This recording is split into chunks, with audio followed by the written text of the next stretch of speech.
ప్రభు శరీరం అని వివేచింపక నీ దగ్గరకు వస్తుంది, అది ప్రభు శరీరం బిడ్డ, నీకు అందిస్తుంది ప్రభు యొక్క రక్తం. దాన్ని ఏమన్నారంటే ఇది నా క్రొత్త నిబంధన అన్న. కింద ఇన్పుట్లో చూడండి, అనేక ప్రాచీన పత్రులలో మీ కొరకు విరువబడిన అని ఉందండి. అది ప్రభు శరీరం, నువ్వు నమ్మితే అది ప్రభు శరీరం, లేకపోతే అది రొట్టెనే, నిజంగా రొట్టెనే, అది ఒక ద్రాక్షరసమే, అంతేనండి. ఎందుకంటే నశించుచున్న వారికి అది ఎలాంటిదంట, వెర్రితనమే.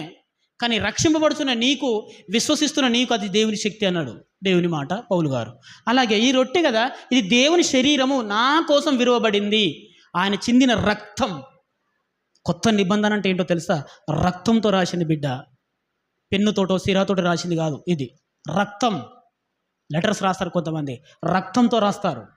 ఎందుకు? పెన్నుతో రాయొచ్చు కదా, అదంతే. అది బాగా డెప్త్లో ఉన్నవాడు ఆ విషయాన్ని రక్తంతో రాస్తాడు. అందులో సైనికులైనా ప్రేమికులైనా వీళ్ళు ఉంటారు. రక్తంతో రాసిన దానికి విలువ ఎక్కువ. అది సిరాతో రాసింది కాదు, రక్తంతో రాసింది అంటారు. అలాగే కొత్త నిబంధన అనేది సిరాతో రాసింది కాదు, సిరాతో రాసింది కాదు, ఏమండి, అది రక్తంతో రాసింది. అపోస్తలుల ప్రాణ త్యాగంతో రాసింది రక్తం. యేసుక్రీస్తు రక్తంతో రాసింది. అది భక్తులైన శ్రేష్ఠులైన భక్తుల యొక్క విశ్వాస ప్రాణ త్యాగంతో రాయబడిందండి కొత్త నిబంధన. అందుకే ఇది నా రక్తము అన్నాడు. దాని కింద ఏముంటుందంటే కొత్త నిబంధన. అంటే ఈ కొత్త నిబంధన అనేది క్రీస్తు రక్తంతో రాసింది. విశ్వసించిన వానికి అది దేవుని శక్తి, లేదనుకుంటే మామూలే, ఏమనలేదండి. కాబట్టి దాన్ని వివేచింపాలి, వివేచిస్తేనే అది దేవుని శక్తి. వివేచింపక తిని త్రాగితే నీకే నష్టం. వివేచింపి నిన్ను నీవు పరీక్షించుకోవాలన్నాడండి. పరీక్షించుకోలేదు ప్రియ దేవుని పిల్లలారా. పరీక్షించుకోకపోతే ఎలాగో, పరీక్షించుకోవడం అంటే ఎలాగో ఒక మాట చెప్తాను. శిలువ పైన ఒక దొంగ ఉన్నారండి అని అన్నారు, తండ్రి నీ రాజ్యంతో వచ్చినప్పుడు నన్ను జ్ఞాపకం చేసుకో అన్నాడు. ఈ మాట అనడానికంటే ముందు ఒక మాట అన్నారండి ఆయన.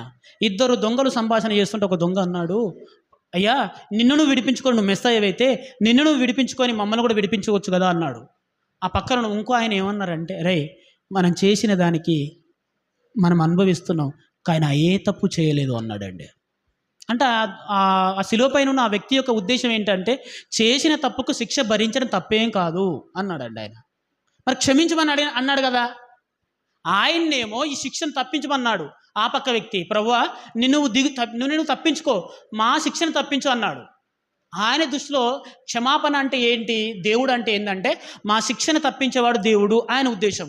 ఈ పక్కనున్న దొంగ ఏమంటున్నాడు, శిక్షను తప్పించమని అడగలేదండి, ఇది నేను చేసిన దానికి న్యాయమే కానీ క్షమించుమని అడిగాడు. నీ రాజ్యంతో వచ్చినప్పుడు నన్ను జ్ఞాపకం చేసుకో అంటే నన్ను క్షమించుమని అర్థం. ఆయన కూడా క్షమాపణ అడిగాడు ఒక ఇండైరెక్ట్గా, కానీ ఆ క్షమాపణకు అర్థం ఏంటి అంటే ఈ శిక్షను తప్పించు.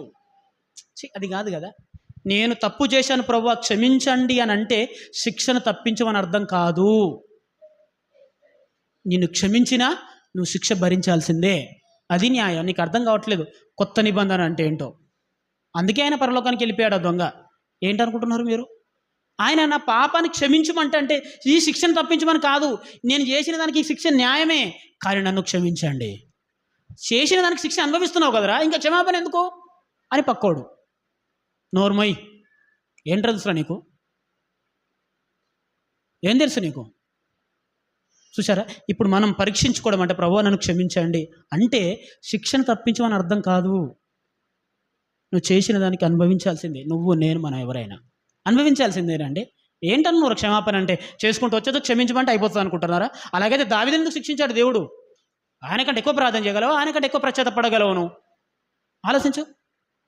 క్షమించడం అంటే నేను తప్పు చేసిన ఒప్పుకోవడం అంటే దాని అర్థం ఏంటో తెలుసా? ఈ తప్పుకు తగ్గ శిక్ష నాకు అర్హమే తండ్రి, ఆ శిక్ష నాకు ఇవ్వండి అని అర్థం. ఈ తప్పు చేశాను ప్రభువా నన్ను క్షమించమని అర్థం అంటే ఏంటంటే ఈ తప్పుకు తగ్గ శిక్షకు నేను పాత్రుడనే, నన్ను శిక్షించమని అర్థమవుతుందా? అది క్షమించమని అడగడం అంటే ఇగో నేను పలానా తప్పు చేశాను తండ్రి, ఈ తప్పుకు శిక్ష కరెక్టే, నాకు ఆ శిక్ష ఇవ్వండి అని అర్థం. పరీక్షించుకోవడం అంటే మనకు అర్థం కాక చేసుకుంటూ పోతున్నాం, దేవుడు క్షమిస్తానులే అనుకుంటున్నాం. క్షమించడం అంటే దేవుడు నిన్ను క్షమించినా నువ్వు శిక్ష భరించాల్సిందే బిడ్డ. అది శిలువ పైన దొంగ చేశాడు, దావీదు కూడా అదే చేశాడు. ఆ పరలోకం